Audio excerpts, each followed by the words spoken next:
Hi, Rick Perry, former governor of the state of Texas at the Fair Park in Dallas, Texas, the site of the State Fair of Texas, actually on the 21st day of April of 2023, which is a big day for Texas. It's the day we started our independence in the state of Texas, not our actual Independence Day, but the Battle of San Jacinto, when Texas won its independence.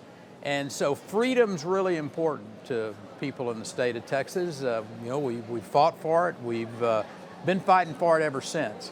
And which brings me to the opportunity to have Alex Epstein with us today, the author of Fossil Future, one of the great books about fossil fuels and the great raging debate about whether or not fossil fuels are good, whether we ought to be using them or not. And anyway, I want to say thank you for being here and joining us at EarthX, the largest Earth Day event in the world. I mean, you think about it, it's pretty exciting. So I thought it was glad pretty you're exciting here. that they invited somebody who's wearing an I Love Fossil Fuels pin and is known for writing Fossil Future. Yeah, well, you're really a great example of what I admire. You and I met, gosh, I think it was 6 years ago in Cape Town at an energy conference. That's exactly right. In a place where if they know what lack of energy, lack of access to fossil fuel can do to you, they know about it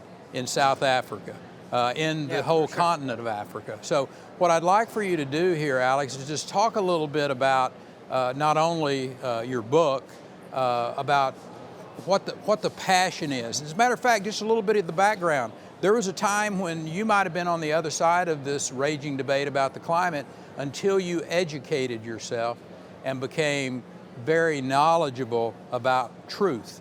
And that's what we're after today in the pursuit of freedom and truth.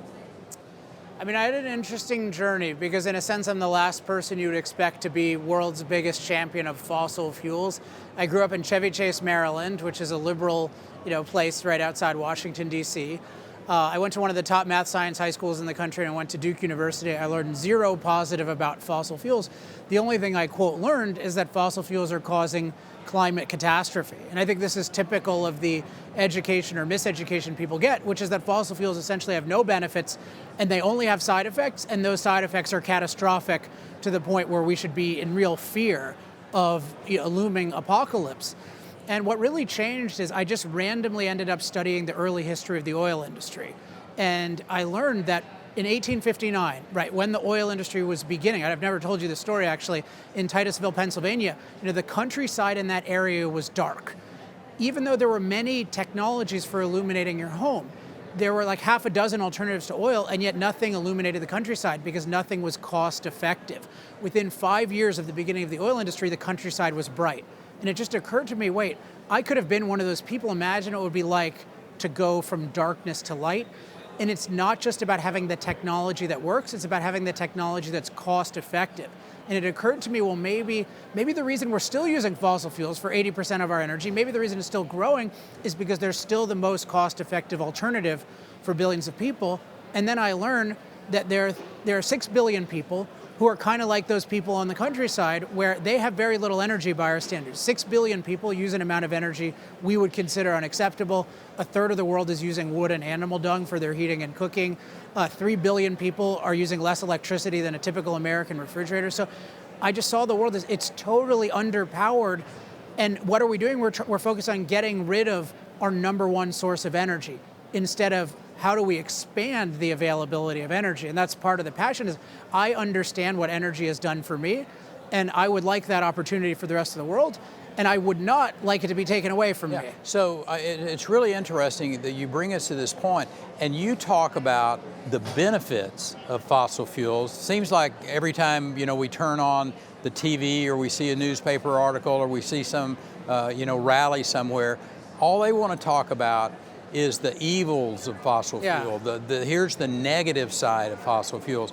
And they never talk about the positive side of fossil fuel and how it's allowed the people of the planet to flourish when they've had access to it. And it's really a crazy thing because I've said this a million times. Do you agree that whenever you're evaluating a product or technology, you should carefully weigh the benefits and side effects? Do you agree with that? Of course you do, right? Of course. Nobody has ever disagreed, ever. I've asked this question countless times. Nobody has ever disagreed. So you think, okay, I'm taking a prescription drug, right? I carefully weigh the benefits and the side effects. And yet, almost nobody does it with fossil fuels at the highest level. I mentioned in my book that Michael Mann, one of the world's leading climate activists, who's a climate scientist, he has a whole book on fossil fuels and climate, and he only talks about, for example, agricultural negatives, which that's fine to look into that, but he never once mentions diesel fuel for agriculture or natural gas for fertilizer, even though those make it possible to feed 8 billion people. If we're totally ignoring the benefits of something, we're going to make terrible decisions. But it's even worse than that, because the main concern about fossil fuels has to deal with climate and making climate more dangerous. But one of the key benefits of fossil fuels is it allows us to neutralize climate danger. This is why climate disaster deaths are at all-time lows. We can irrigate to alleviate drought.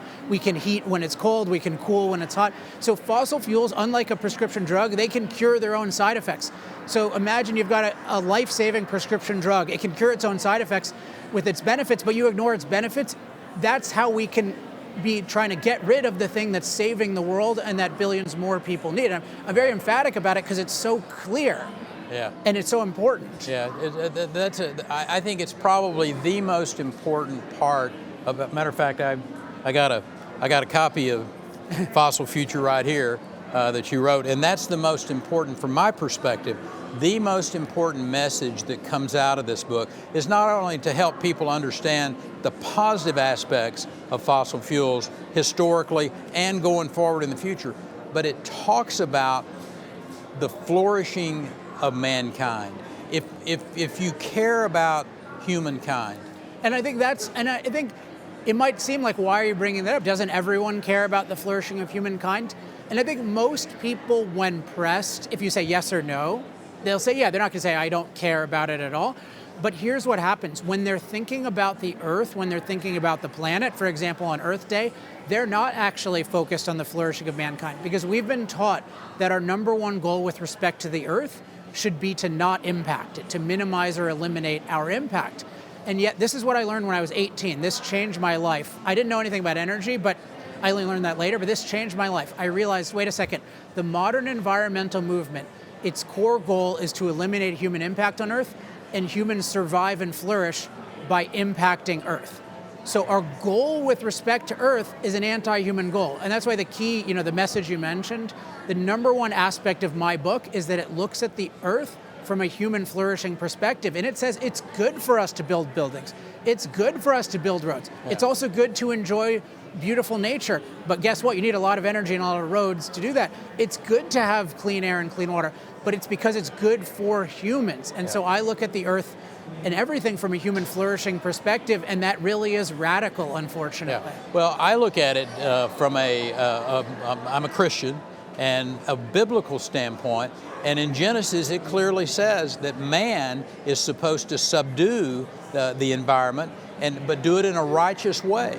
And so, clearly in our biblical teachings, it says that we're supposed to use this environment for the flourishing of mankind, if you will. Be wise about it, do it in a righteous way, which is pretty much is what you're saying. Yeah, no, but I'm not coming from that background. I understand that. I know that. But it is notable, I think, because it's true, I think, in this case, that the kind of Judeo-Christian religion with respect to this thing is unfortunately much more rational than the so-called scientific view, because unfortunately the quote scientific view is actually an anti-human, primitive religion, because it's really a belief that the Earth without us is this, I sometimes call it the perfect planet premise. So the unimpacted planet is this perfect thing. So it's stable, it doesn't change too much, it's sufficient, it gives us enough unless we're too greedy, and it's safe. And this is not at all true. We live on a very imperfect planet if you're judging it from a human perspective. That's why life was terrible for most people. So if rationally, if you're just a human being who wants to live and you want your fellow human beings to live, you should be for looking at Earth from a human flourishing perspective, and you should embrace intelligently impacting Earth, and I argue fossil fuels is a big part of that. Yeah, so you bring up a really interesting point about what would the world be like today if you didn't have human innovation, if you didn't have human impact, And so talk a little bit about the data that's out there on climate-related deaths, climate-related injuries that occur historically. And my instinct is the world's a lot safer place today because of the fossil fuel engines that we have. Yeah, I mean, it's true of every metric of human life. So one of my favorite statistics that I use in Fossil Future is what I call the human flourishing hockey sticks. Because you see, life was just bad for thousands of years. So you have, for example, life expectancy is around 30.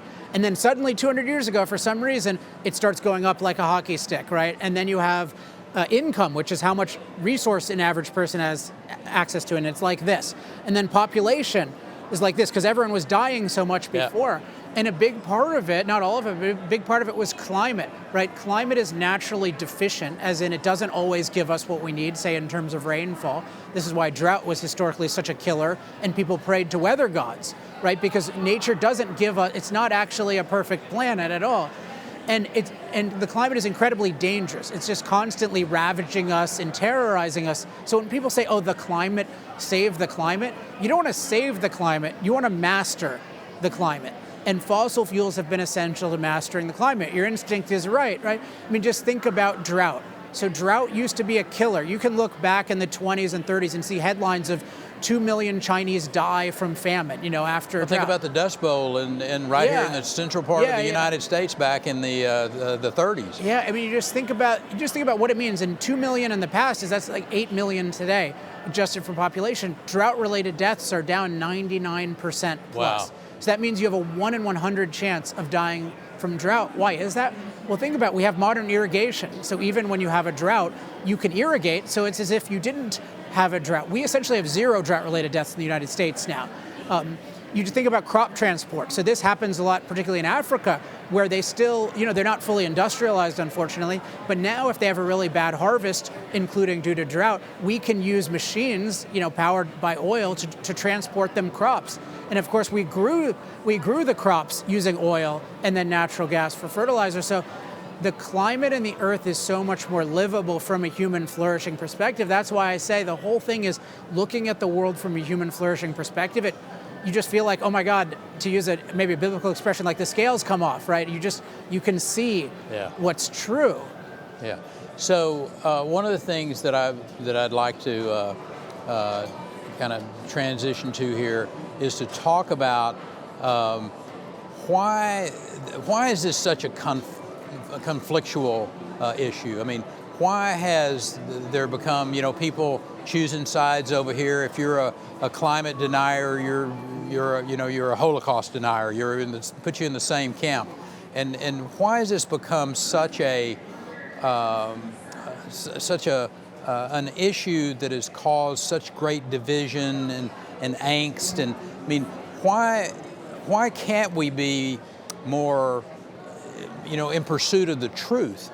I use the IPCC, for instance, and I think their data and then what their data says, and we look back on it historically, and they've missed the mark on this pretty substantially from time to time. But I just, your read on kind of why do we find ourselves at this rather conflicting moment in history dealing with the climate, and why this disdain for fossil fuels? Well, I think part of it, there's a legitimacy in that it's a high-stakes issue. Now, I think the main way it's viewed as a high-stakes issue is not the way in which it's actually high stakes. The way in which it's actually high stakes is, does the world have cost-effective energy, and thus do humans have the opportunity to flourish? That, for me, is the high-stakes issue, because that's life or death.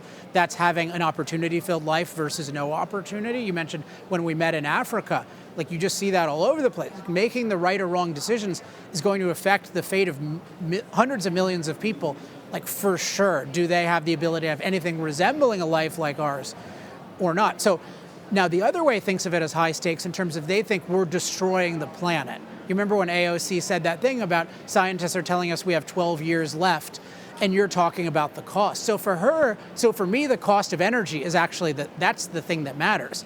For her, though, they have this view of the perfect planet, and I think this is our educational system has taught people that we live on a perfect planet, and then we're parasite polluters who just ruin the planet. And so they're always expecting a new apocalypse. That's why we're supposed to run out of resources, right? We have more resources than ever. We were supposed to pollute the planet into oblivion. Most of the planet is cleaner than ever. We were supposed to have catastrophic global cooling, catastrophic global warming, fewer climate-related disaster deaths than ever. But they have this false view of the planet and of human beings. And so they always expect apocalypse. And then they feel like, hey, Rick Perry, Alex Epstein, you are leading to the apocalypse because you're allowing us to use evil fossil fuels when the planet is going to be destroyed. And it has a very religious narrative. It's actually a hell kind of narrative. And what I'm trying to get people to do is to think of it in a scientific way where you weigh pros and cons instead of treating it as, oh, it's an infinite con and the climate god is going to punish us. That's how we view it now. Whenever you view there's an infinite risk, it creates infinite fear and then sort of infinite hostility toward anyone who seems to get in the way of your agenda. Yeah. So again, I want to remind people, Alex's book here, Fossil Future, it is truly, I think, full of truth. And as I said earlier, as we started this in the great state of Texas, which is where we are at Earth Day, as we've always been in the pursuit of freedom and truth. And Alex, I think your book does that. So thank you. Thank you for participating and being here with us today. God bless you. Thank you. I mean, you have, I came here because of you, for sure. I mean, I would, you ask me to do something, I'll do it because you have helped me spread the word about this book better than anyone, and you certainly didn't get paid to do it. Yeah. And I really appreciate that. It's all about the truth. Thank you, for me too. Alex Epstein. And so anyway, here we are finishing up at Earth Day, a great, beautiful day in downtown Dallas, Texas at the State Fair facilities here at Fair Park in Texas. And God bless you, and may God continue to bless the great state of Texas.